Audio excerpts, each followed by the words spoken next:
What's up, everyone? It's Fuzzy. Welcome back to yet another MLB recap. Bryce Harper, the face of the Phillies, finally responded to the GM of the Phillies saying that he doesn't know if Bryce Harper can be elite anymore. And Bryce said that he was pretty hurt by it. It reminded him of his Nationals days when he was constantly in trade talks, and now he's back in them, according to Bryce. We also have to talk about the Jonas Brothers. They're part of today's recap. That's after the Game 2 recap, so let's just get into it. Actually, super quick, I gotta remind you guys that recap is brought to you by SeatGeek. Save yourself 20 bucks off all of your tickets with code Fuzzy. Also, if you've never tried Underdog Fantasy, they're running crazy promotions right now. If you use code Fuzzy, they're gonna give you a free pick for today's NFL game. They're gonna give you 100 bucks if you put in 5 bucks. Even if you lose, you're getting 100 bucks. So download Underdog Fantasy today with code Fuzzy. Let's get into the recap. The LA Dodgers are in Toronto still, and they're down a game. Bebe Rexha, I think that's how you say it, she's out for the anthem. The drone operator is going brazy. We are in for a fun game. Freddie, he worked a crazy at-bat in the very first inning. He was just spamming contact swing. He was not going to strike out, and he doubled on a pitch down and away. He just kind of hooked it. Will Smith, he continued his insane season. He had a 152 OPS plus in the regular season. He's now batting over 315 in these playoffs. Yamamoto, he got Vladdy with a rare strikeout. That is only Vladdy's 4th strikeout of the entire month of October so far. Varsho, he looked at a rainbow curveball, and Yoshinobu, he avoided a big inning because the Blue Jays, I think they had first and third with nobody out. No one scored. Same situation in the third, first and third, but Kirk, he did do a little bit of damage. He skied a sac fly. From there, it stayed 1-1 for a while. Both Gausman and Yoshi, I don't know if... Does he like being called Yoshi? I see some people saying that, but can we call him that? Either way, they retired a ton in a row. Kevin Gausman got to 17 consecutive hitters retired, so he's streaking. Will Smith, he wants to keep a streak alive as well. Someone named Will Smith has won 6 World Series in a row. Will is trying to make it 7. That is Will's first home run of the playoffs, and also, by the way, that was the first base runner since the first inning for the Dodgers.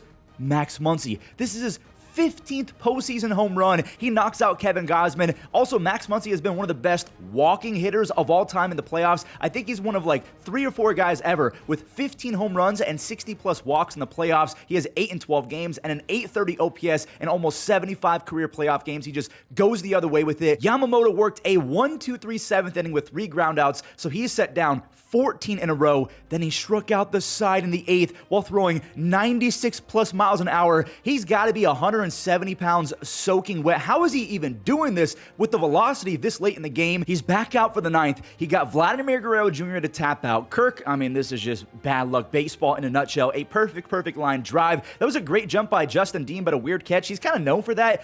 Amazing jumps. He's a fantastic defender, but he kind of makes you like, whoa, did he catch it? Okay, he did. Varsho popped up, and that does it. Back-to-back complete games for Yoshinobu Yamamoto. This is the first time since 2001 that a pitcher has gone back-to-back CGs and back-to-backs, obviously back-to-back starts, but he didn't walk anyone. The command has been in check all October. He's only allowed 5 earned runs total in 4 starts this postseason, and by the way, 17 base hits in almost 29 innings. Josh Reddick one time said, how can you give someone who's never played baseball $325 million, the most ever by a pitcher? Well, it's easy to see why. The Dodgers, they're going back to LA with the series tied at 1-1 thanks to Yamamoto.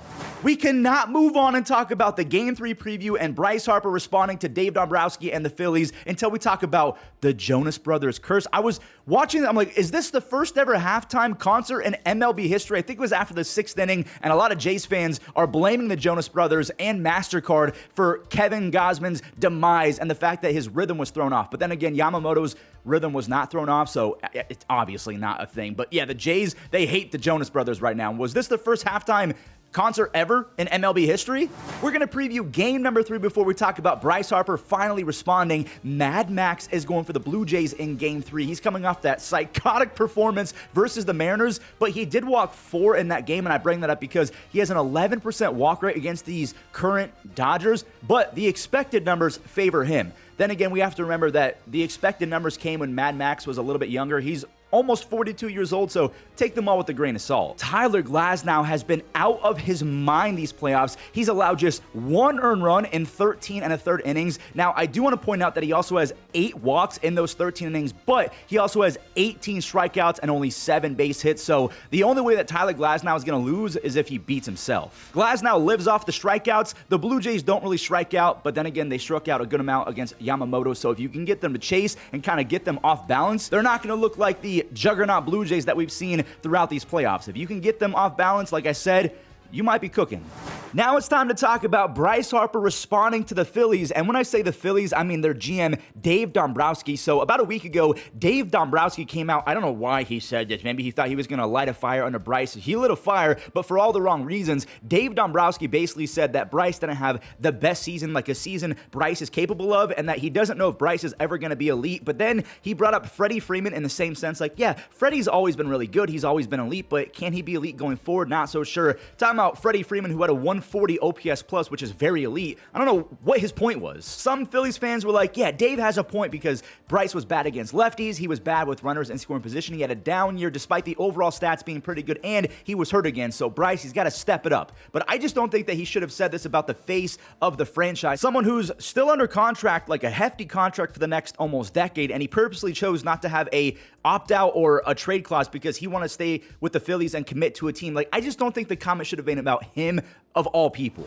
And Bryce Harper pretty much agrees with that sentiment. This is from Matt Gelb of The Athletic. This is a quote from Bryce Harper. "I have given my all to Philly from the start. Now there is trade talk. I have made every effort to avoid this. It's all I heard in DC with the Nationals. I hated it. It makes me uncomfortable." And then Bryce went on to talk about the fact that Dave said that he was hurt. He said, "All players get hurt. I hurt my wrist this year and missed a month. Of course, I don't have full year numbers. It's disappointing to hear me being questioned about my contribution to the team. Just really hurt by that notion because I love Philly so much. I want these fans to know Philly is my home. So from the start, I made the commitment to stay here for the rest of my career. No opt-out, even though I was advised otherwise. I trust John, the owner of the Phillies." This is not Bryce Harper time. That's me giving some context. Bryce later goes on to say, "From changing positions to coming back early from injury," which is exactly what he did. That's my own context. "I show total commitment for my team. And yet, there is still trade talk." Where's the trade talk coming from? Well, Joel Sherman of MLB Network said on a podcast like 35 minutes into his Yankees podcast that he would not be shocked if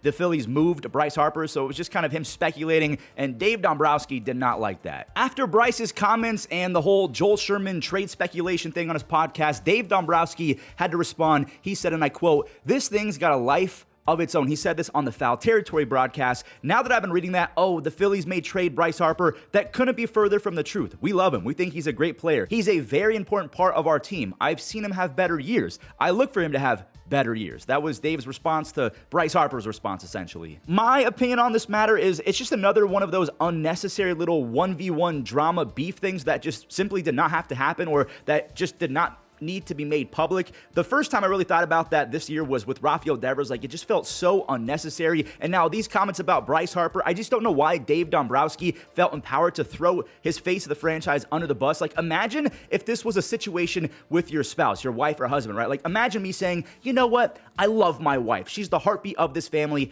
but is she in her prime still? I mean, not right now. And honestly, I don't know if she's ever going to get back to that." Buddy, you're not just sleeping on the couch, you're getting divorced. So that's my opinion on the Bryce Harper saga. What do you make of all of this mess? Again, I just think that it's completely unnecessary. Thank you guys so much for watching. Don't forget to leave a like, subscribe, use code Fuzzy on SeatGeek and Underdog Fantasy, and I'll catch you in the next one.